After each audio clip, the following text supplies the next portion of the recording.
Shalom Sobat ICC, dimanapun Saudara berada. Selamat berjumpa kembali di acara Devotion kali ini.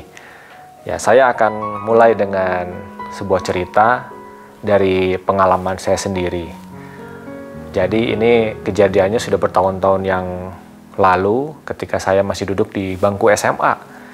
Nah, waktu itu saya ikut yang namanya Paskibra, ya, sebuah organisasi di mana di situ dilatih untuk kita menjadi pasukan pengibar bendera.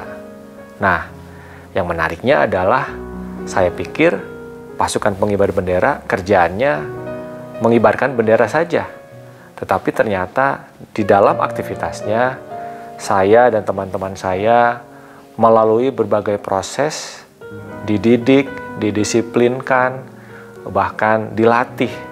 Bukan hanya soal urusan baris berbaris atau hanya mengibarkan bendera, tetapi banyak sekali saya mengalami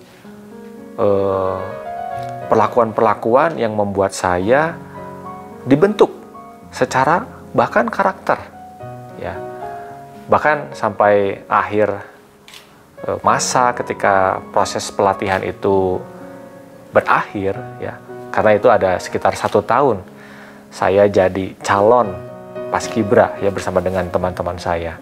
Di akhir sebelum saya resmi jadi Paskibra, ada satu camp, ya, yang berkisar sekitar 10 hari di mana kita berkumpul di satu tempat, dan di situ benar-benar kita dilatih lagi, dididik secara karakter, juga materi-materi yang terus ditanamkan kepada kita, nilai-nilai, sehingga kita jadi lulus Paskibra. Nah, saya merasakan begitu luar biasa, begitu kerasnya, mirip dengan militer, walaupun mungkin kita masih SMA, jadi tidak terlalu seperti militer juga. Tapi yang saya rasakan ketika bertahun-tahun kemudian saya melihat kembali apa yang saya alami ini, saya bersyukur, ya. Jadi poin yang saya mau sampaikan dari kisah pengalaman ini adalah penting sekali yang namanya ketaatan. Ya, jadi pada saat itu ketika mengalami proses pendidikan, ya, menjadi resmi anggota Paskibra, itu perlu ada namanya ketaatan. Ketaatan kepada siapa? Kepada pelatih kita, kepada orang-orang yang mendidik kita, instruktur-instruktur kita. Walaupun kita pada saat itu tidak mengerti kenapa saya atau kami harus mengalami proses ini, ya. Tapi begitu kita mengerti akan makna dari setiap proses itu, saya bersyukur.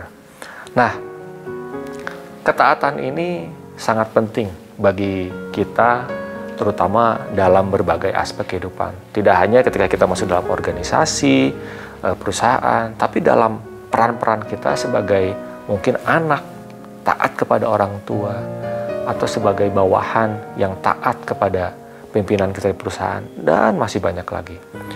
Jadi ketaatan memiliki tujuan yang sangat baik. Bahkan kita sebagai orang percaya, Tuhan mau kita taat akan firman Tuhan. Nah, hari ini kita akan belajar melihat satu pribadi dalam Alkitab mengenai ketaatan ini. Dan pribadi itu adalah Petrus. Ya, dia adalah salah satu murid Tuhan Yesus yang dipanggil untuk menjadi pengikut Kristus. Dan saya akan bacakan di Kisah Para Rasul 2 ayat 41 sampai 42. Berisi demikian, orang-orang yang menerima perkataannya, ya di sini adalah Petrus, itu memberi diri dibaptis. Dan pada hari itu, ya, pada hari itu juga jumlah mereka bertambah kira-kira 3.000 jiwa. Mereka bertekun dalam pengajaran rasul-rasul dan dalam persekutuan, dan mereka selalu berkumpul untuk memecahkan roti dan berdoa. Nah, luar biasa, Petrus di sini di Kisah Para Rasul ini diceritakan bahwa dia berkhotbah, dan dalam satu hari itu ada pengikut Kristus yang bertambah bahkan sampai dengan 3.000 jiwa. luar biasa Tuhan memakai Petrus untuk mengawali sebuah pergerakan gereja mula-mula. Nah, tapi kita lihat apa yang terjadi jauh sebelum Petrus mengalami hal ini. Nah, kisah ini tertera di Lukas 5 ayat 1 sampai 11 ya. Diceritakan di perikop ini ketika suatu hari Tuhan Yesus berkhotbah di dekat pantai Genesaret, ketika orang-orang mengerumuninya, dia terdorong dan akhirnya dia melihat ada sebuah perahu yang dimiliki oleh Simon Petrus pada saat itu, dan dia bergegas untuk menaikinya dan berkata, tolakan ke danau supaya saya bisa memberikan pengajaran dari atas perahu. Dan yang dilakukan Tuhan Yesus saat itu, akhirnya dia berkhotbah di atas perahunya Petrus. Nah, setelah memberikan pengajaran, Tuhan Yesus berkata kepada Petrus, tolakanlah perahumu dan tebarkanlah jala. Ya, karena pada saat itu sebetulnya Petrus dan teman-temannya sudah selesai dari pekerjaannya sebagai nelayan, karena itu waktu itu sudah tidak malam hari lagi. Dan Petrus berkata, dikatakan di Lukas 5 ayat 5, Simon menjawab, Guru, telah sepanjang malam kami bekerja keras dan kami tidak menangkap apa-apa. Tetapi karena engkau menyuruhnya, aku akan menebarkan jala juga. Dan kita lihat setelah Petrus melakukan apa yang diperintahkan oleh Tuhan Yesus, Simon Petrus dan kawan-kawan menangkap begitu banyak ikan, bahkan sampai hampir tenggelam perahunya. Luar biasa, ini mukjizat yang terjadi dan dialami oleh Petrus sendiri. Nah, melalui perikop ini, kita menangkap ada hal-hal yang perlu kita lihat dari respon ketaatan Petrus terhadap Tuhan Yesus. Sehingga akhirnya ya kita lihat inilah yang mengubah kehidupan Petrus pada akhirnya. Nah, apa yang digambarkan dari cerita ini? Yang pertama adalah otoritas. Apa maksudnya? Nah, seperti yang tadi dikatakan di Lukas 5 ayat 5, Simon pertama menjawab kepada Tuhan Yesus dengan perkataan guru, ya, atau dalam bahasa Inggrisnya master.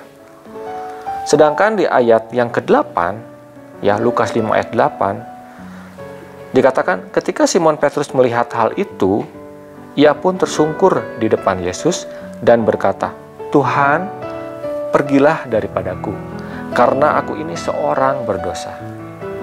Jadi kita lihat di sini ada perubahan pola pikir Petrus, yang awalnya dia hanya menganggap bahwa Tuhan Yesus guru, ya, karena dia melakukan berbagai pengajaran, ya.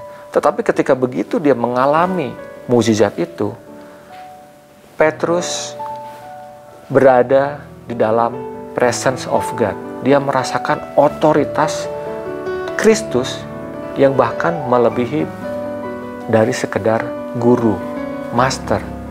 Bahkan dikatakan di pasal sebelumnya, Tuhan Yesus memang pernah datang ke rumah Petrus juga dan menyembuhkan mertuanya. Tetapi saat itu, Petrus mengalami secara pribadi the presence of God. Kuasa Tuhan yang begitu nyata, sehingga dia sadar, dia menyadari bahwa dirinya berada di dalam unholiness. Ya, bahwa dia dikatakan, aku ini seorang berdosa. Dan dia mengalami Kristus adalah bukan hanya sekedar master, tapi Tuhan. Dikatakan dalam bahasa Inggris, Oh Lord, artinya supreme authority, ya, lebih dari segalanya. Dan kita lihat sama dengan apa yang terjadi di perjanjian lama juga, ketika Musa mengalami hadirat Tuhan yang luar biasa. Dan ini juga apa yang terjadi di dalam kisah Petrus saat itu. Jadi Petrus mengalami otoritas kuasa Tuhan melalui apa yang dilakukannya di dalam ketaatan. Yang kedua adalah prioritas. Ya, hal yang digambarkan dari respon ketaatan Petrus adalah prioritas. Dikatakan di Lukas 5 ayat 11, dan sesudah mereka menghela perahu-perahunya ke darat, mereka pun meninggalkan segala sesuatu lalu mengikut Yesus. Wow, Petrus berubah karena misi Tuhan. Ya, dia rela meninggalkan pekerjaannya, bahkan rela meninggalkan ikan-ikan yang banyak tadi. Ya, dia mengalami itu dan dia tidak bergantung kepada hal itu. Wah, Tuhan punya kuasa yang besar, luar biasa, saya mau mengalaminya lagi. Tidak, tapi dia mengerti bahwa prioritas yang lebih tinggi dari itu adalah ketika dia ada di dalam misinya Tuhan.